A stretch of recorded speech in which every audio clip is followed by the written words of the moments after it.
Hi hello ನಮಸ್ಕಾರ ಸ್ನೇಹಿತರೆ, welcome back to KS Guruji. ಇವತ್ತು ಎಲ್ಲರೂ ಸಹ ಕಮರ್ಷಿಯಲ್ ಟ್ಯಾಕ್ಸ್ ಇನ್ಸ್ಪೆಕ್ಟರ್ನ ಕಡ್ಡಾಯ ಕನ್ನಡ ಪರೀಕ್ಷೆ ಅಥವಾ ಕಂಪಲ್ಸರಿ ಕನ್ನಡ ಪರೀಕ್ಷೆಯನ್ನು ಬರೆದು ಬಂದಿದ್ದೀರಾ ಅಂತ ಭಾವಿಸ್ತೀನಿ. ಇವತ್ತು ಅಂದರೆ 20 ಜಾನ್ವರಿ 2024 ನಾನ್ ಎಜುಕೆ ರೀಜನ್ದು CTI ಎಕ್ಸಾಮ್ನ ಕಂಪಲ್ಸರಿ ಕನ್ನಡ ಪ್ರಶ್ನೆ ಪತ್ರಿಕೆ ಇತ್ತು. ಇವತ್ತಿನ ಈ ಒಂದು ವಿಡಿಯೋದಲ್ಲಿ ಕಡ್ಡಾಯ ಕನ್ನಡ ಪತ್ರಿಕೆ ಯಾವ ರೀತಿ ಇರುತ್ತೆ, ಪ್ರಶ್ನೆಗಳನ್ನು ಹೇಗೆ ಕೇಳ್ತಾರೆ, ನಿಮ್ಮ ತಯಾರಿ ಹೇಗಿರಬೇಕು ಅಂತ ನಾನು ಡಿಸ್ಕಸ್ ಮಾಡ್ತೀನಿ. ಒಟ್ಟು 150 ಮಾರ್ಕ್ಸ್ಗೆ ಈ ಪ್ರಶ್ನೆ ಪತ್ರಿಕೆ ಇರುತ್ತೆ. ಬಟ್ ಅನ್ಫಾರ್ಚುನೇಟ್ಲಿ ನೀವು ಬೇರೆ ಕ್ವಶನ್ ಪೇಪರ್ಸನ್ನು ಮನೆಗೆ ತರಲಿಕ್ಕೆ ಅವಕಾಶ ಇದ್ದರೆ ಈ ಕಡ್ಡಾಯ ಕನ್ನಡವನ್ನು ಮನೆಗೆ ತರಲಿಕ್ಕೆ ಆಗಲ್ಲ. ಕಾರಣ, ಕ್ವಶನ್ ಕಮ್ ಆನ್ಸರ್ ಬುಕ್ಲೆಟ್ ಇರುತ್ತೆ. ಅಂದರೆ question paper come answer booklet ಇರುತ್ತೆ, ಅದರಲ್ಲೇ ನಿಮ್ಮ ಉತ್ತರಗಳನ್ನು ಬರೆದು, ಇಟ್ಸ್ ಅ ರಿಟರ್ನ್ ಎಕ್ಸಾಮಿನೇಷನ್, ಬರೆದು ಅದನ್ನು ಇನ್ವಿಜಿಲೇಟರ್ಗೆ ಸಬ್ಮಿಟ್ ಮಾಡಿ ಬರೀ ಕೈಲಿ ವಾಪಸ್ ಬರಬೇಕು. ಹಾಗಾದರೆ ನಾನು ಹೆಂಗೆ ತೊಗೊಂಬಂದೆ? ನಾನು ತೊಗೊಂಬಂದಿಲ್ಲ. KPSC ಅಫಿಷಿಯಲ್ ವೆಬ್ಸೈಟಿಂದ ನಿಮಗೆ ಈ ಪ್ರಶ್ನೆ ಪತ್ರಿಕೆ ಮಾಡೆಲ್ ಕ್ವಶನ್ ಪೇಪರ್ ಸಿಗುತ್ತೆ. ಅದರ ಕೆಲವೊಂದಿಷ್ಟು ಪುಟಗಳನ್ನು ತೆಗೆದುಕೊಂಡು ಇವತ್ತು ಕೇಳಲಾದಂತಹ ಪ್ರಶ್ನೆಗಳನ್ನು ಕಂಪೈಲ್ ಮಾಡಿ ಅದನ್ನು ತಮ್ಮ ಮುಂದೆ ಪ್ರಸ್ತುತಪಡಿಸ್ತಾ ಇದ್ದೀನಿ. ಫೈನ್. ಸೊ ಇಲ್ಲಿ ಮೊದಲನೇದಾಗಿ ನಿಮ್ಮ ರೋಲ್ ನಂಬರ್ ಅಥವಾ ರಿಜಿಸ್ಟ್ರೇಷನ್ ನಂಬರ್ ಫಿಲ್ ಮಾಡಬೇಕು. ಅದಾದಮೇಲೆ ಕ್ಯಾಂಡಿಡೇಟ್ ಸಿಗ್ನೇಚರ್ ಇರುತ್ತೆ, ಹುಷಾರು. ಇದನ್ನು ಫಿಲ್ ಮಾಡುವಾಗ ಸ್ವಲ್ಪ ಅವಸರ ಮಾಡೋಕ್ಕೆ ಹೋಗಬೇಡಿ. ಜೊತೆಗೆ most important thing, you should use black ball point pen only. ಯಾವುದಕ್ಕೆ? ರಿಜಿಸ್ಟ್ರೇಷನ್ ನಂಬರ್ ಫಿಲ್ ಮಾಡಲಿಕ್ಕೆ. ನಂತರ ಇದು ಇನ್ವಿಜಿಲೇಟರ್ಗೆ ಸೆಕೆಂಡ್ ಪೇಜು. ನೆಕ್ಸ್ಟು ಗೈಡ್ಲೈನ್ಸ್ ಇರುತ್ತೆ, ಸುಮಾರು 12 ಪ್ರಶ್ನೆಗಳಿರುತ್ತೆ, ಒಟ್ಟು ಅಂಕಗಳು 150. ಫೈನ್. ಸೊ ಇವತ್ತಿನ ಮೊದಲನೇ ಕ್ವಶನ್ ಏನಿತ್ತು? Obviously first question was essay, ಪ್ರಬಂಧ ಬರೀಲಿಕ್ಕೆ ಹೇಳಿದರು. ಯಾವುದ್ರ ಮೇಲೆ? ಪುಸ್ತಕಗಳ ಮಹತ್ವ ಕುರಿತಂತೆ ಪ್ರಬಂಧ ಬರೀಲಿಕ್ಕೆ ಹೇಳಿದರು. ಹಾಗಾದರೆ ಹೇಗೆ ಆರಂಭ ಮಾಡಿ ಹೇಗೆ ಎಂಡ್ ಮಾಡ್ಬೋದು? ಅಫ್ಕೋರ್ಸ್ ಹೆಂಗೆ ಬರೆದ್ರು ಮಾರ್ಕ್ಸ್ ಕೊಡ್ತಾರೆ, ಬಟ್ ಹೈಯೆಸ್ಟ್ ಮಾರ್ಕ್ಸ್ ಬೇಕು ಅಂದರೆ ನೀವು ಈ ರೀತಿ ಚರ್ಚೆ ಮಾಡ್ಬೋದು. ಇಂಟ್ರೊಡಕ್ಷನಲ್ಲಿ ಏನು ಮಾಡ್ಬೋದು? ಒಂದು ರಿಲೆವೆಂಟ್ ಆಗಿರುವಂಥ ಕೊಟೇಶನನ್ನು ಸಾಧ್ಯವಾದರೆ ಇನ್ಕ್ಲೂಡ್ ಮಾಡಿ. ಹಾರ್ಡ್ ಆ್ಯಂಡ್ ಫಾಸ್ಟ್ ರೂಲ್ ಏನಿಲ್ಲ, ಇನ್ಕ್ಲೂಡ್ ಮಾಡಿದ್ರೆ ಒಳ್ಳೆಯದು. ಸೊ ಇಲ್ಲಿ ನನಗೆ ನೆನಪಿರುವಂತಹ ಒಂದು ಕೋಟ್ ಯಾವುದು? ದೇಶ ಸುತ್ತು ಏನೋದು, ಕೋಶ ಓದು. ಕೋಶ ಅಂದ್ರೆ ಏನು? ಪುಸ್ತಕ. ಈ ನಾನುಡಿ ಅಥವಾ ಈ ಗಾದೆ ಮಾತು ಅನಾದಿ ಕಾಲದಿಂದಲೂ ನಮ್ಮ ಹಿರಿಯರು ಹೇಳ್ಕೊಂಡು ಬರ್ತಾ ಇದ್ದಾರೆ. ಶಾಲೆಯಲ್ಲೂ ಬಹುಶಃ ಇದ್ರ ಬಗ್ಗೆ ನಾವು ಕೇಳಿರ್ತೀವಿ. ಇದರರ್ಥ, ಒಬ್ಬ ಮನುಷ್ಯ ಜ್ಞಾನವನ್ನು ಪಡೆದುಕೊಂಡು ತನ್ನ ಅನುಭವದ ಆಧಾರದ ಮೇಲೆ ಪರಿಪೂರ್ಣ ವ್ಯಕ್ತಿ ಆಗಬೇಕು ಅಂದರೆ 4 ಗೋಡೆ ಬಿಟ್ಟು ಹೊರಗಡೆ ಬಂದು ದೇಶ ಸುತ್ತಬೇಕು. ಬೇರೆ ಬೇರೆ ಪ್ರದೇಶ, ಬೇರೆ ಬೇರೆ ಸಮುದಾಯ, ಬೇರೆ ಬೇರೆ ಜನರೊಂದಿಗೆ ಬೆರೆತು ಆ ಕಲ್ಲು ಮುಳ್ಳಿನ ಹಾದಿನೆಲ್ಲ ಸವಿಸಿ ಕಷ್ಟಪಟ್ಟು, ಕಷ್ಟ ಅಂದರೆ ಏನಂತ ತಿಳ್ಕೊಂಡಾಗ ಮಾತ್ರ ಅವನು ಜೀವನದಲ್ಲಿ ಏನಾದರೂ ಸಾಧನೆ ಮಾಡಲಿಕ್ಕೆ ಸಾಧ್ಯ. ಅದೇ ರೀತಿ ಜ್ಞಾನವನ್ನು ಪಡಿಬೇಕಾದ್ರೆ ಈ ಜ್ಞಾನವುಳ್ಳವರು ಅಥವಾ ಜ್ಞಾನಿಗಳು ತಮ್ಮ ಜ್ಞಾನವನ್ನು ಪುಸ್ತಕದ ರೂಪದಲ್ಲಿ ಏನು ತಮ್ಮ ಜ್ಞಾನಾರ್ಜನೆ ಮಾಡಿರ್ತಾರೆ, ಅಂತಹ ಪುಸ್ತಕಗಳು ಅಂದರೆ ಕೋಶವನ್ನು ಓದಿದಾಗ ಮಾತ್ರ ನಾವು ಸಹ ಜ್ಞಾನವನ್ನು ಪಡೀಲಿಕ್ಕೆ ಸಾಧ್ಯ. ಇದನ್ನು ನಿಮ್ಮ ಇಂಟ್ರೊಡಕ್ಷನಲ್ಲಿ ಹೈಲೈಟ್ ಮಾಡ್ತಾ ಸ್ಟ್ರೇಟ್ ಅವೇ ನೆನಪಿರಲಿ, 300 ಪದಗಳನ್ನು ಮೀರದಂತೆ ಎಸ್ಸೆ ಬರೀಬೇಕು. 300 ಪದ ಅಂದರೆ 3 pages approximately. Per page 100 words ಆಗುತ್ತೆ. ಸೊ ರಫ್ಲಿ ನಿಮಗೆ ಒಂದು 50 to 60 ವರ್ಡ್ಸು ಇಂಟ್ರೊಡಕ್ಷನ್ ಕನ್ಕ್ಲೂಷನ್ಗೆ ಹೋದರೆ ಉಳಿಯೋದೆಷ್ಟು? 240 ವರ್ಡ್ಸ್. ಹಾಗಾಗಿ ಒಂದು 6 ಪ್ಯಾರಾಗ್ರಾಫ್ಸನ್ನು ನೀವು ಬರೀಬೋದು. ಅರ್ಥ ಆಗ್ತದಲ್ಲ? ಸೊ ಇಂಟ್ರೊಡಕ್ಷನ್ ಒಂದು 30 ವರ್ಡ್ಸ್ ಬರೀರಿ. ಅದಾದಮೇಲೆ ಸ್ಟ್ರೇಟ್ ಅವೇ ಅಲ್ಲಿ ಇಲ್ಲಿ ಸುತ್ತೋದೇ ಬೇಡ, ಡೈರೆಕ್ಟಾಗಿ ಟಾಪಿಕ್ಕಿಗೆ ಬರಬೇಕು. ಪುಸ್ತಕದ ಮಹತ್ವ ಅಥವಾ ಪುಸ್ತಕಗಳ ಮಹತ್ವ. ಐತಿಹಾಸಿಕ ಹಿನ್ನೆಲೆಯಲ್ಲಿ, ಹಿಸ್ಟಾರಿಕಲ್ ಬ್ಯಾಕ್ಗ್ರೌಂಡಿಂದ ಶುರು ಮಾಡಿ. ಹಿಸ್ಟಾರಿಕಲಿ ಏನು, ಎಲ್ಲಿಂದ ಸದ್ಯಕ್ಕಿರುವಂತಹ ನಮ್ಮ ಸಂಸ್ಕೃತಿ, ಆಚಾರ ವಿಚಾರ, ಇವಕ್ಕೆಲ್ಲ ಮೂಲ ಯಾವುದು? ಇದೇ ಪುಸ್ತಕಗಳು. ಅಫ್ಕೋರ್ಸ್ ಬರವಣಿಗೆ ರೂಪದಲ್ಲಿ ಇಲ್ಲದೇ ಇದ್ರೂ ಕೂಡ ಮೂಲದಲ್ಲಿ ವೇದ ಉಪನಿಷತ್ಗಳನ್ನು ಏನು ರಚನೆ ಮಾಡಿದ್ರು ಆ ನಾಲೆಜ್ ಅಥವಾ ಆ ಜ್ಞಾನದ ಆಧಾರದ ಮೇಲೂ ಸಹ ಇಂದಿಗೂ ಸಹ ಅದನ್ನೇ ನಾವು ಫಾಲೋ ಮಾಡ್ಕೊಂಡು ಬರ್ತಾ ಇದ್ದೀವಿ. ಈ ಐತಿಹಾಸಿಕ ಹಿನ್ನೆಲೆಯಲ್ಲಿ ಇದನ್ನೆಲ್ಲ ತೋರಿಸಿ ಅದಾದಮೇಲೆ ಬರವಣಿಗೆಯ ಅವಶ್ಯಕತೆ ಏನಿತ್ತು ಅಂತ ಹೇಳ್ಬೋದು ನೀವು. ಫಾರ್ ಎಕ್ಸಾಂಪಲ್ ಅಶೋಕನ ಶಾಸನಗಳು, ಅಲ್ಲಿಂದ ಹೈಲೈಟ್ ಮಾಡ್ಕೊಂಡು ಅಫ್ಕೋರ್ಸ್ ಒಂದು 2-3 ಲೈನಲ್ಲಿ ಅಶೋಕನ ಶಾಸನಗಳ ಬಗ್ಗೆ ಹೇಳ್ತಾ ನಮ್ಮ ಕರ್ನಾಟಕಕ್ಕೆ ಸಂಬಂಧಪಟ್ಟಂತೆ ಪಂಪನ ಆದಿಪುರಾಣ ಆಗಿರ್ಬೋದು, ಅಥವಾ ಕವಿರಾಜ ಮಾರ್ಗ ಆಗಿರ್ಬೋದು, ಅಥವಾ ಹಲ್ಮಿಡಿ ಶಾಸನ ಆಗಿರ್ಬೋದು, ಇವನ್ನೆಲ್ಲ ಉಲ್ಲೇಖ ಮಾಡಿ ಒಂದು ಪ್ಯಾರಾಗ್ರಾಫಲ್ಲಿ ಈ ಬರವಣಿಗೆಯ ಮಹತ್ವ ಅಥವಾ ಈ ಏನು ಬರವಣಿಗೆ ರೂಪದಲ್ಲಿ ಪುಸ್ತಕಗಳು ಅಥವಾ ಶಾಸನಗಳಿಂದ ಏನಾಗುತ್ತೆ, ನಮ್ಮ ಕರ್ನಾಟಕ ಇದರ ಮಹತ್ವ ಹೇಳ್ತಾ ಇದ್ದೀರಲ್ಲ. ಏನು ಗೊತ್ತಾಯಿತು? ಕವಿರಾಜ ಮಾರ್ಗದಿಂದ ಕರ್ನಾಟಕದ ವ್ಯಾಪ್ತಿ ನಮ್ಗೆ ಗೊತ್ತಾಗುತ್ತೆ. ಅಷ್ಟು ಹಳೆ ಕಾಲದಲ್ಲೇ ಕಾವೇರಿಯಿಂದ ಗೋದಾವರಿ ಪರಿಮಿರ್ದು ಏನು ಕನ್ನಡ ನಾಡಿನೋಳು ಅಂತ ಅದೇನೋ ಬರುತ್ತೆ. ಸೊ ಕರ್ನಾಟಕದ ವ್ಯಾಪ್ತಿಯನ್ನು ನಾವು ಈ ಒಂದು ಕವಿರಾಜ ಮಾರ್ಗ ಕಾವ್ಯದಿಂದ ತಿಳ್ಕೊಳ್ಬೋದು. ಅದೇ ರೀತಿ ಪಂಪನ ಆದಿಪುರಾಣ ಹಳಗನ್ನಡದಲ್ಲಿ ರಚನೆ ಆಗಿತ್ತು. ಸೊ ಈ ರೀತಿ ನೀವು ಏನು ಪುಸ್ತಕಗಳು ಅಥವಾ ಬರವಣಿಗೆ ಮಹತ್ವವನ್ನು ಹೇಳ್ಕೊಂಡು ಹೋಗ್ಬೋದು. ಅಂದರೆ ಒಂದು ಜನ್ರೇಷನಿಂದ ಮತ್ತೊಂದು ಜನ್ರೇಷನ್ಗೆ ಏನಾಗುತ್ತೆ, ಜ್ಞಾನಾರ್ಜನೆ ಆಗುತ್ತೆ, ಜ್ಞಾನದ ಪ್ರಸರಣ ಆಗುತ್ತೆ. ಸೊ ಇದನ್ನು ಹೇಳ್ತಾ ನೆಕ್ಸ್ಟ್ ಏನು ಮಾಡ್ಬೋದು, ಅಫ್ಕೋರ್ಸ್ ನಾನು ಹೇಳಿದ್ನಲ್ಲ, ಒಂದು 6 ಪ್ಯಾರಾಗ್ರಾಫ್ಸ್ ಅಂದರೆ ಒಂದು ಪ್ಯಾರಾಗ್ರಾಫ್ ಇಲ್ಲ ಆಯಿತು. ನೆಕ್ಸ್ಟು ಐತಿಹಾಸಿಕ ಹಿನ್ನೆಲೆ ಆದಮೇಲೆ ಸಾಮಾಜಿಕ ಹಿನ್ನೆಲೆಯಲ್ಲಿ ನೋಡೋದಾದರೆ ಸಮಾಜದಲ್ಲಿ ನಾವು ಆಚರಿಸುವಂತಹ ಹಬ್ಬ ಆಗಿರ್ಬೋದು ಅಥವಾ ಪದ್ಧತಿಗಳಾಗಿರ್ಬೋದು ಅಥವಾ ಪೂಜಾ ವಿಧಿವಿಧಾನಗಳಾಗಿರ್ಬೋದು, ಇವಕ್ಕೆಲ್ಲ ಮೂಲ ಯಾವುದು, ಇದ್ರ ಬಗ್ಗೆ ಎಲ್ಲಿ ಉಲ್ಲೇಖ ಇದೆ, ಹಳೆಯ ಗ್ರಂಥಗಳಲ್ಲಿ ಉಲ್ಲೇಖ ಇದೆ. ಹಾಗಾಗಿ ಅವು ಕೂಡ ಒಂದು ಫಾರ್ಮ್ ಆಫ್ ಪುಸ್ತಕ ಅಲ್ವಾ, ಬುಕ್ಸ್ ಅಲ್ವಾ. ಸೊ ಇದಕ್ಕೂ ಕೂಡ ಅವು ಮಹತ್ವವನ್ನು ಹೊಂದಿರ್ತವೆ. ಸಾಮಾಜಿಕ ಆದಮೇಲೆ ನೆಕ್ಸ್ಟ್ ಏನು ಬರ್ಬೋದು ನೀವು, ಈಗಿನ ಪ್ರಸ್ತುತತೆಗೆ ಬರ್ಬೋದು. ಪ್ರಸ್ತುತವಾಗಿ ಈ ಪುಸ್ತಕಗಳ ಬಳಕೆ ಇನ್ಕ್ರೀಸ್ ಆಗ್ತಿದೆ, ಕಡಿಮೆ ಆಗ್ತಾ ಇದೆ. ಸೊ ಈ ಪುಸ್ತಕಗಳು ಮಹತ್ವವನ್ನು ಕಳ್ಕೊಳ್ತಾ ಇದ್ದಾವೆ. ಸೊ ಈ ಮಹತ್ವ ಏನು ಕಳ್ಕೊಳ್ತಾ ಇದ್ದಾವೆ, ಇದರಿಂದ ಆಗುವಂತಹ ನಷ್ಟಗಳೇನು, ಯಾರ ಮೇಲಾಗುತ್ತೆ, ಮಕ್ಕಳ ಮೇಲಾಗುತ್ತಾ, ಶಾಲೆ ಮೇಲಾಗುತ್ತಾ, ಊರ ಮೇಲಾಗುತ್ತೆ, ಅಥವಾ ಸಮಾಜದ ಮೇಲಾಗುತ್ತಾ, ಯಾರ್ಯಾರ ಮೇಲೆ ಏನೇನು ಪರಿಣಾಮ ಬೀರುತ್ತೆ. ಈ ರೀತಿ ಮಹತ್ವ ಕಳ್ಕೊಳ್ಳೋದಕ್ಕೆ ಮೂಲ ಕಾರಣ ಏನು, ಸೋಷಿಯಲ್ ಮೀಡಿಯಾ ಅಥವಾ ಇಂಟರ್ನೆಟ್ಟು, ಸಾಮಾಜಿಕ ಜಾಲತಾಣಗಳು. ಇದರಿಂದ ಏನಾಗುತ್ತೆ, ಸಾಮಾಜಿಕ ಜಾಲತಾಣಗಳಿಂದ ಒಬ್ಬ ಮನುಷ್ಯನಿಗೆ ತನ್ನ ಯೋಚನೆ ಮಾಡುವಂಥ ಸಾಮರ್ಥ್ಯವನ್ನು ಕುಗ್ಗಿಸೋದಕ್ಕೆ ಇವು ಸಹಾಯ ಮಾಡ್ತವೆ. ಸೊ ಏನಾಗುತ್ತೆ, ಪ್ರಾಪರ್ ಸೈಕಾಲಜಿಕಲ್ ಡೆವಲಪ್ಮೆಂಟ್ ಆಗಲ್ಲ ಚಿಲ್ಡ್ರನಲ್ಲಿ, ಮಕ್ಕಳಲ್ಲಿ. ಸೊ ಇಂತಹ ತೊಂದರೆಗಳನ್ನು ಹೇಗೆ ನಾವು ನಿವಾರಿಸಬಹುದು, what are the solutions. So ಬರೋದು ಕೊನೆಗೆ once again you can end your essay with a proper conclusion. ಕರೆಕ್ಟಾ? ಸೊ ಯಾವ್ದಾದ್ರು ಕೋಟ್ ಇದ್ರೆ ಕೋಟು, ಅಥವಾ ಇಲ್ಲೆಲ್ಲ ಏನು ಬರೆದಿರ್ತಾರೆ ಅದನ್ನು ಕ್ವಿಕ್ಕಾಗಿ ಸಮರೈಸ್ ಮಾಡಿ ನಿಮ್ಮ ಎಸ್ಸೆನ ಬರೀಬೇಕು. ಸೊ ಎಲ್ಲರೂ ಸಹ ಏನು ಮಾಡಬೇಕು, ಎಸ್ಸೆ ಬರೆಯೋ ಮುಂಚೆ ರ್ಯಾಂಡಮಾಗಿ ಬರೆಯೋಕೆ ಕೂತ್ಕೊಳ್ಳೋಕೆ ಹೋಗಬೇಡಿ. ಲಾಸ್ಟ್ ಪೇಜಲ್ಲಿ ನಿಮಗೆ ವರ್ಕ್ಶೀಟ್ ಕೊಟ್ಟಿರ್ತಾರೆ, ರಫರ್ ಕೊಟ್ಟಿರ್ತಾರೆ, ಅಲ್ಲಿ ಈ ರೀತಿ ಒಂದು ಮೈಂಡ್ ಮ್ಯಾಪ್ ಹಾಕ್ಕೊಳ್ಳಿ. ಈ ಮೈಂಡ್ ಮ್ಯಾಪ್ ಆಧಾರದ ಮೇಲೆ ನಿಮ್ಮ ಎಸ್ಸೆ ಬರೆದ್ರೆ it will be very beautiful. Fine, okay. So yes ಆಯಿತು. ಸೆಕೆಂಡ್ ಕ್ವಶನ್ ಏನಿತ್ತು, ಎಸ್ಸೆಗೆ ನೆನಪಿರಲಿ 4 ಪುಟಗಳನ್ನು ಕೊಟ್ಟಿರ್ತಾರೆ. 4 ಪುಟಗಳನ್ನು ಬರೆಯುವಂಥ ಅವಶ್ಯಕತೆ ಇಲ್ಲ, ತುಂಬಿಸುವಂಥ ಅವಶ್ಯಕತೆ ಇಲ್ಲ. 3 pages is more than sufficient. Next ಒಂದು ರೀಡಿಂಗ್ ಕಾಂಪ್ರಿಹೆನ್ಷನ್ ಬಗ್ಗೆ ಇರುತ್ತೆ, ಸುಮಾರು 1 ಇಲ್ಲ 1.5 ಪುಟದಲ್ಲಿ ಇರುತ್ತೆ. ರೀಡಿಂಗ್ ಕಾಂಪ್ರಿಹೆನ್ಷನ್ನು ಪ್ಯಾಸೇಜ್ ಅಂತ ಕೂಡ ಕರಿಬೋದು. ಅದರ ಮೇಲೆ 5 ಪ್ರಶ್ನೆಗಳಿರ್ತವೆ. ಬರವಣಿಗೆ ರೂಪದಲ್ಲಿ ನಿಮ್ಮ ಪ್ರಶ್ನೆಗಳಿಗೆ ಉತ್ತರ ನೀಡಬೇಕು ನೀವು. ಸೊ ಇವತ್ತಿನ ಪ್ರಶ್ನೆ ಪತ್ರಿಕೆಯಲ್ಲಿ ಬಸವಣ್ಣನವರ ಕುರಿತಂತೆ ಒಂದು ಪ್ಯಾಸೇಜನ್ನು ಕೊಡಲಾಗಿತ್ತು. ಅದರಲ್ಲಿ ಏನೇನು ಕೇಳಿದ್ರು, ಆ ಪ್ಯಾಸೇಜಲ್ಲಿ ಬಸವಣ್ಣನವರ ವಚನಗಳಲ್ಲಿ ಕಾಯಕದ ಮಹತ್ವ ಹೇಳಿದರು. ಸೊ ಇದೊಂದು ಕ್ರಾಂತಿಯನ್ನೇ ಉಂಟು ಮಾಡಿತ್ತು 12ನೇ ಶತಮಾನದಲ್ಲಿ ಅಂತ ಹೇಳಿದರು. ಇದಾದಮೇಲೆ ಬಸವಣ್ಣನವರು ಹೇಗೆ ಸಿರಿವಂತರು ಅಥವಾ ಶ್ರೀಮಂತರ ವಿರುದ್ಧ ಇದ್ದರು, ಅದರ ಜೊತೆಗೆ ಬಡವರ ಪರವಾಗಿ ಹೇಗೆ ನಿಂತರು, ಅವ್ರನ್ನ ಏನು ಅ ಮ್ಯಾನ್ ಹೂ ರಿಪ್ರೆಸೆಂಟೆಡ್ ಯಾರು ಪುವರ್ ಪೀಪಲ್ ಅಂತ ಹೇಳ್ತಾ ಇದ್ರು.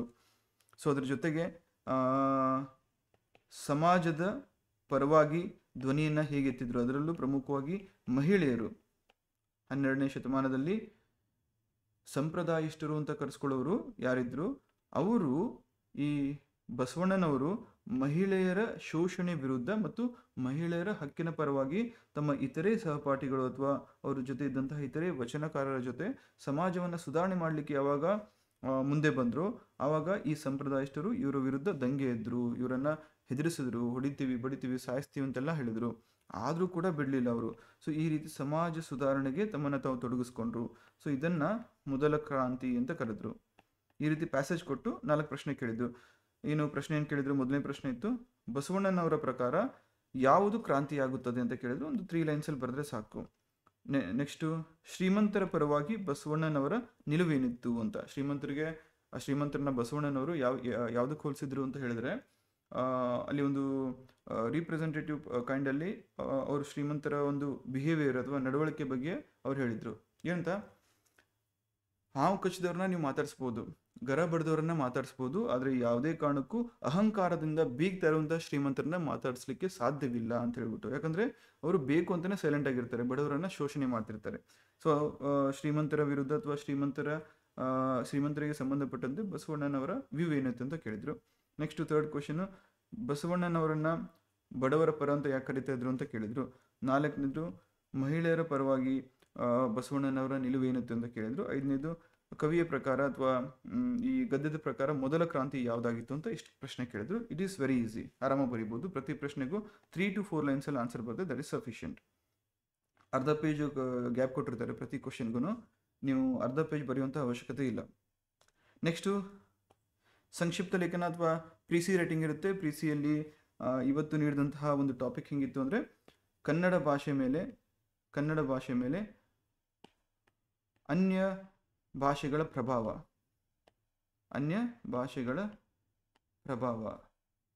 ಟಾಪಿಕ್ ಹೆಸರು ಕೊಟ್ಟಿರಲ್ಲ, ಅದನ್ನ ನಾವೇ ಉಲ್ಲೇಖ ಮಾಡಬೇಕು.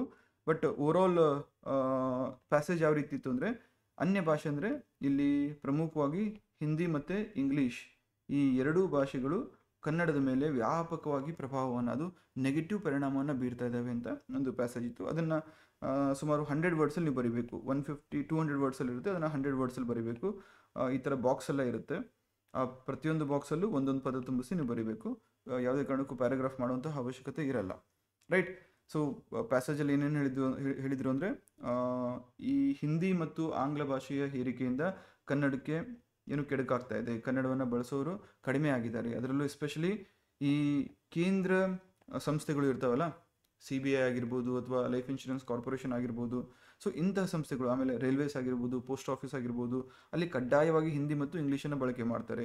ಅಲ್ಲಿ ಇರುವಂತಹ ಆಫೀಸರ್ಸು ಅಥವಾ ವರ್ಕರ್ಸು ಅವರು ಸಹ ಹಾಗೆ ಕೇಂದ್ರದಿಂದ ರೆಕ್ರೂಟ್ ಆಗಿ ಬಂದಿರ್ತಾರಲ್ಲ, ಅವರು ಕನ್ನಡವನ್ನು ಬಳಸಲ್ಲ, ಇಗ್ನೋರ್ ಮಾಡ್ತಾ ಇದ್ದಾರೆ.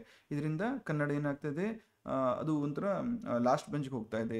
ಈ ರೀತಿ ಆಗಬಾರ್ದು ಅಂದರೆ ರಾಜ್ಯ ಸರ್ಕಾರ ಎಚ್ಚೆತ್ಕೊಳ್ಬೇಕು, ಕಡ್ಡಾಯವಾಗಿ ಎಲ್ರಿಗೂ ಕನ್ನಡ ಕಲಿಸ್ಬೇಕು. ಅದರ ಜೊತೆಗೆ ಅಪ್ ಟು ಸರ್ಟನ್ ಸೆಕ್ಷನ್, ಒಂದು ಘಟ್ಟದವರೆಗೂ, ಲೆಟ್ಸೆ 4ನೇ ಕ್ಲಾಸು 5ನೇ ಕ್ಲಾಸು ಅಥವಾ 8ನೇ ಕ್ಲಾಸ್ವರೆಗೂ ಕಡ್ಡಾಯವಾಗಿ, ಯಾವ ರೀತಿ ನಮಗೆ ಕಡ್ಡಾಯ ಕನ್ನಡ ಇದೆಯಲ್ಲ, ಎಲ್ರಿಗೂ ಕಡ್ಡಾಯವಾಗಿ ಕನ್ನಡ ಕಲಿಸ್ಬೇಕು.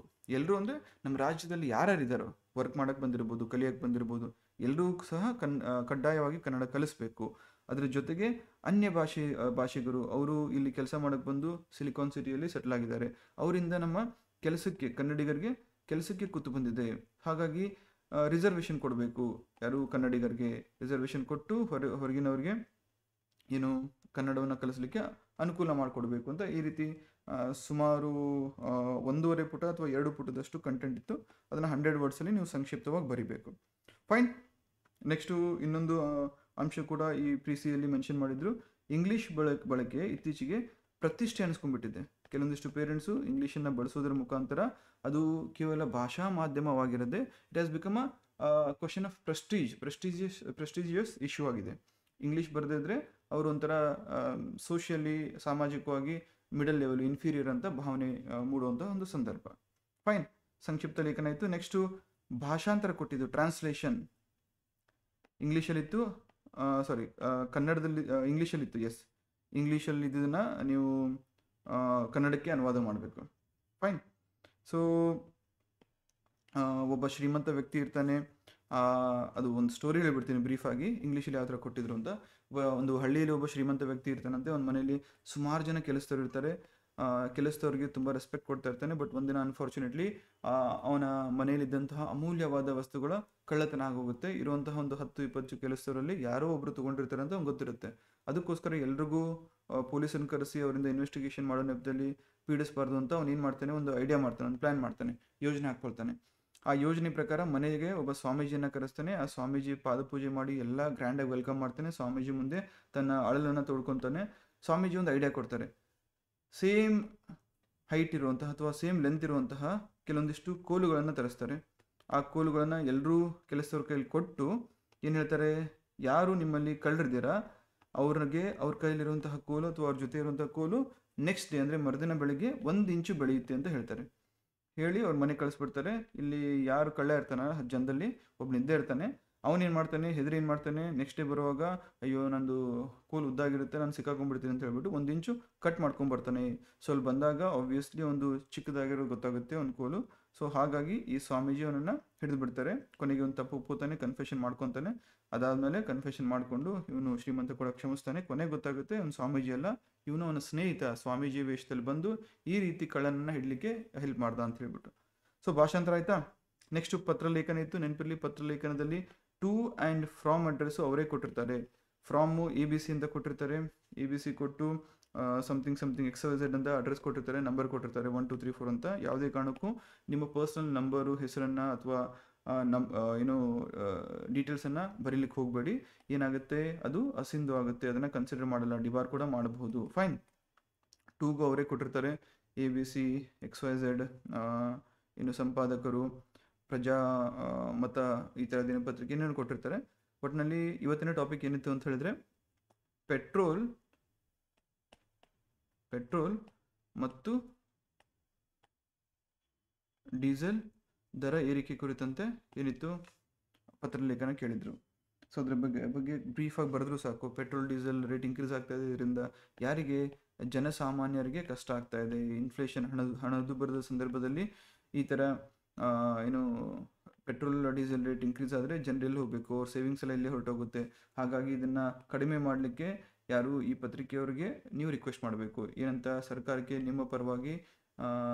ನಮ್ಮ ಪರವಾಗಿ ನೀವು ಮನವಿಯನ್ನು ಮಾಡಿ, ವಾಯ್ಸನ್ನು ರೇಸ್ ಮಾಡಿ.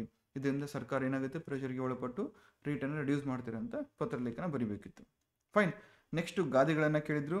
ಮೊದಲನೇ ಗಾದೆ, ಕೂತು ಉಂಡರೆ ಕುಡಿಕೆ ಹೊನ್ನು ಸಾಲದು. ಅರ್ಧ ಪೇಜ್ ಇರುತ್ತೆ. ಅರ್ಧ ಪೇಜಲ್ಲಿ ಸುಮಾರು ನೀವು ಒಂದು 10 ಲೈನ್ಸ್ ಬರೆದ್ರು ಸಫಿಷಿಯೆಂಟ್. ಕೂತು ಉಂಡರೆ ಕುಡಿಕೆ ಹೊನ್ನು ಸಾಲದು ಅಂದರೆ 2 ರೀತಿ ನೋಡ್ಬೋದು. ಒಂದು, ಕಾಯಕ ಮಾಡಬೇಕೆಲ್ಲರೂ ಸಹ. ಮನುಷ್ಯ ಹುಟ್ಟಿದ ಮೇಲೆ ಯು ಹ್ಯಾವ್ ಟು ವರ್ಕ್, ಕೆಲಸ ಮಾಡಬೇಕು. ಮೈ ಬಗ್ಸಿ ಕೆಲಸ ಮಾಡಿದ್ರೇ ದುಡ್ಡು ಸಿಗುತ್ತೆ ಆ್ಯಂಡ್ ಜೀವನಕ್ಕೂ ಒಂದು ಮೀನಿಂಗ್ ಸಿಗುತ್ತೆ. ಸೊ ಆ ಕೆಲಸ ಮಾಡದೆ ಕುತ್ಕೊಂಡು ತಿಂತ ಹೋದ್ರೆ ಏನಾಗುತ್ತೆ, ಕುಡಿಕೆ ಹೊನ್ನು ಅಂದರೆ ಒಂದು ಬಿಂದಿಗೆ ಅಥವಾ ಒಂದು ಮಡಿಕೆ ಪೂರ್ತಿ ಬಂಗಾರ ಇದ್ರೂ ಕೂಡ ಅದೇನಾಗುತ್ತೆ, ಬರ್ತಾ ಬರ್ತಾ ಕರಗ್ತಾ ಹೋಗುತ್ತೆ. ಒಂದು ಫೈನ್ ಡೇ ಬರುತ್ತೆ, ಫುಲ್ ಆ ಮಡಿಕೆ ಏನಾಗಿರುತ್ತೆ, ಖಾಲಿ ಆಗಿರುತ್ತೆ. ಸೊ ಹಾಗಾಗಿ ಈ ಥರ ಮಾಡಬಾರ್ದು ಅಂತ ಈ ಗಾದೆ ಮಾತು ಹೇಳುತ್ತೆ. ಪಿತ್ರಾರ್ಜಿತ ಆಸ್ತಿ ಅಥವಾ ಪರಂಪರಾಗತವಾಗಿ ಬಂದಂಥ ಆಸ್ತಿ ಕೂಡ ಒಂದಲ್ಲ ಒಂದಿನ ಕರಗೋಗುತ್ತೆ. ಹಾಗಾಗಿ ಡಿಪೆಂಡೆಂಟ್ ಆಗಬಾರ್ದು. ನೀವು ಸ್ವಂತ ದುಡಿಮೆಯಿಂದ ಏನು ಮಾಡಬೇಕು, ದುಡಿಬೇಕು, ತಿನ್ನಬೇಕು ಅಂತ ಇದು ಹೇಳುತ್ತೆ. ಸೊ ಒಟ್ಟಿನಲ್ಲಿ ಓವರಾಲ್ ನೋಡೋದಾದರೆ ಇದು ಲೇಜಿನೆಸ್ ಅಥವಾ ಸೋಮಾರಿಗಳ ವಿರುದ್ಧ ಇದನ್ನು ನಾವು ಬಳಸಬಹುದು. ಫೈನ್. ಸೊ ಈ ರೀತಿ ಅದ್ರ ಮೀನಿಂಗ್ ನಿಮ್ಗೆ ಓವರಾಲ್ ಮೀನಿಂಗ್ ಗೊತ್ತು ಅಂತ ನೀವು ತಿಳಿಸ್ಕೊಡ್ಬೇಕು. ನೆಕ್ಸ್ಟು, ಅಡಿಕೆಗೆ ಹೋದ ಮಾನ ಆನೆ ಕೊಟ್ಟರೂ ಬಾರದು. ಅಂದರೆ ಚಿಕ್ಕ ಪುಟ್ಟ ವಿಷಯಕ್ಕೆ ನೀವು ಜಗಳ ಮಾಡಿಕೊಂಡು ಏನಾದರೂ ಮನಸ್ತಾಪ ಮಾಡಿಕೊಂಡ್ರೆ ಮುಂದೆ ಆನೆ ಕೊಡ್ತೀನಿ ಅಥವಾ ದೊಡ್ಡ ಎಲಿಫೆಂಟ್ ಕೊಡ್ತೀನಿ ಅಂದರೂ ಸಹ ಅದಕ್ಕೆ ಸರಿದೂಗ್ಸೋಕ್ಕೆ ಆಗಲ್ಲ. ಸಿಂಪಲ್ ಇದು. ಯಾವ ರೀತಿ ಅಂದರೆ ಸೈಜ್ ಲೆವೆಲ್ಗೆ ಮಾತಾಡ್ಬೋದು. ಆನೆ ಅಂದರೆ ತುಂಬ ದೊಡ್ಡದಿರುತ್ತೆ, ಒಂದು 10 ಫೀಟು 8-10 ಫೀಟೆಲ್ಲ ಇರುತ್ತೆ. ಅಡಿಕೆ ಅಂದರೆ ಎಷ್ಟು, 1 ಇಂಚು ಇರಲ್ಲ. ಅಂದರೆ ಇಷ್ಟು ಚಿಕ್ಕ ವಿಷಯಕ್ಕೆ ಮಾನ ಹೋದರೆ, ಅಂದರೆ ಸಿಂಪಲಾಗಿ ಹೇಳಬೇಕು ಅಂದರೆ, ನೀನು ನನ್ನ ಅಡಿಕೆ ತೊಗೊಂಡಿದ್ದೀಯ ಅಂತ ಯಾರಿಗಾದರೂ ಹೇಳೋದು, ಅಥವಾ ಒಬ್ಬ ವ್ಯಕ್ತಿ ಹೋಗಿ ಇನ್ನೊಂದು ಮನೇಲಿ ಅಡಿಕೆ ಕದ್ಕೊಂಬರ್ತಾನೆ ಅಂದ್ಕೊಳ್ಳಿ, ಕದಿತಾನೆ. ಅವನು ಅಡಿಕೆ ಕಳ್ಳ ಅದಕ್ಕೆ ಅಡಿಕೆ ಕದ್ಬಿಟ್ಟ ಅಂತ ಅವನ ಮೇಲೆ ಅಪವಾದ ಹೊರಿಸಿದ್ರೆ, ನಾಳೆ ಅವನು ಬಂದು ಆನೆ ಕೊಡ್ತೀನಿ ಅಂದರೂ ಕೂಡ ಈ ಕಳ್ಳ ಅನ್ನೋ ಹಣೆಪಟ್ಟಿ ಹೋಗುತ್ತಾ? ನೋ. ಅಡಿಕೆ ಆದರೂ ಕದ್ದಿರಲಿ, ಆನೆ ಆದರೂ ಕದ್ದಿರಲಿ, ಮೊದಲನೇ ಬಾರಿಗೆ ಅಡಿಕೆ ಕದಾಗ ಸಿಕ್ಕೊಂಬಿದ್ದ ಅಂದರೆ ಕಳ್ಳ ಎಂಬ ಹಣೆಪಟ್ಟಿ ಇನ್ನು ಪರ್ಮನೆಂಟ್ ಅದು. ನಾಳೆ ಆನೆ ಕೊಡ್ತೀನಿ, ನಾನು ಶ್ರೀಮಂತ ಆಗಿದ್ದೀನಿ, ಬದಲಾಗಿದ್ದೀನಿ ಅಂದರೂ ಕೂಡ ಕೆಲವೊಬ್ರು ಇರ್ತಾರಲ್ಲ, ಹಳೆದನ್ನು ಕೆದಕಿ ನಿಮಗೆ ಚಿತ್ರಹಿಂಸೆ ಕೊಡೋರು. ಸೊ ಅವರ ಒಂದು ಬಾಯಿಗೆ ಅನ್ನೋ ಬಾಯಿಗೆ ಏನಾಗುತ್ತೆ, ತುತ್ತಾಗಬೇಕಾಗುತ್ತೆ. ಸೊ ಹಾಗಾಗಿ ತಾಳ್ಮೆ ಇರಬೇಕು ಮನುಷ್ಯನಿಗೆ. ಒಂದು ಕೆಲಸ ಮಾಡೋ ಮುಂಚೆ ಯೋಚನೆ ಮಾಡಬೇಕು, ಅದರ ಪರಿಣಾಮಗಳ ಬಗ್ಗೆ ಯೋಚನೆ ಮಾಡಬೇಕು ಅಂತ ಈಗ ಅದೇ ಹೇಳುತ್ತೆ. ನೆಕ್ಸ್ಟು, ನುಡಿಗಟ್ಟುಗಳು ಕೊಟ್ಟಿದ್ರು, ಅದನ್ನು ಅರ್ಥ ಮಾಡಿಕೊಂಡು ನಿಮ್ಮ ಸ್ವಂತ ವಾಕ್ಯಗಳಲ್ಲಿ ಬಳಸಬೇಕು ಅಂತ ಹೇಳಿದರು. ಸಿಂಹಪಾಲು ಅಂದರೆ ಲಾರ್ಜ್ ಶೇರ್. ಸೊ ಏನಾದರೂ ನೀವು ಡಿಸ್ಟ್ರಿಬ್ಯೂಟ್ ಮಾಡ್ಕೊತಾ ಇದ್ರೆ, ಹಂಚ್ಕೊಳ್ತಾ ಇದ್ರೆ, ಸಿಂಹಪಾಲು ನನಗೆ ಬೇಕು ಅಂದರೆ ಅದರಲ್ಲಿ ಅರ್ಧಕ್ಕಿಂತ ಜಾಸ್ತಿ ಅಥವಾ ಎಷ್ಟಾಗುತ್ತೋ ಅಷ್ಟು ಹೆಚ್ಚಿನ ಪಾಲು, ಹೆಚ್ಚಿನ ಅಂಶ ನನಗೆ ಬೇಕು ಅಂದಂಗೆ. ಫೈನ್. ಸೊ ಅದನ್ನು ಒಂದು ನಿಮ್ಮ ಓನ್ ಸೆಂಟೆನ್ಸಲ್ಲಿ ನೀವು ಬಳಸ್ಬೋದು. ನೆಕ್ಸ್ಟು, ಹದ್ದಿನ ಕಣ್ಣು ಅಂದರೆ ಏನು? ಹದ್ದಿನ ಕಣ್ಣು ಅಂದರೆ ಮಾನಿಟರ್ ಮಾಡೋದು. ಈಗ ಫಾರ್ ಎಕ್ಸಾಂಪಲ್, ಎಲೆಕ್ಷನ್ ಬಂದಾಗ ಪೊಲೀಸರು ಗೂಂಡಾಗಳ ಮೇಲೆ ಹದ್ದಿನ ಕಣ್ಣನ್ನು ಇಟ್ಟಿರ್ತಾರೆ. ಅಂದರೆ ಕೇರ್ಫುಲಿ ಮಾನಿಟರ್ ಮಾಡ್ತಿರ್ತಾರೆ. ಹದ್ದು ಎಷ್ಟು ಸೂಕ್ಷ್ಮವಾಗಿರುತ್ತಲ್ಲ, ಎಷ್ಟು 100-200 ಫೀಟ್ ಮೇಲ್ಗಡೆ ಹಾರಾಡ್ತಿರುತ್ತೆ.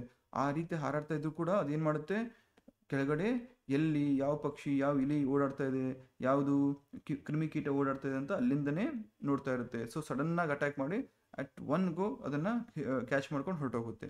ಆ ರೀತಿ ಸೂಕ್ಷ್ಮವಾಗಿ ಅಬ್ಸರ್ವ್ ಮಾಡ್ತಾ ಇರಬೇಕು. ನೀವು ಅಬ್ಸರ್ವ್ ಮಾಡೋದು ಕೂಡ ಯಾರಿಗೂ ಗೊತ್ತಾಗಬಾರ್ದು.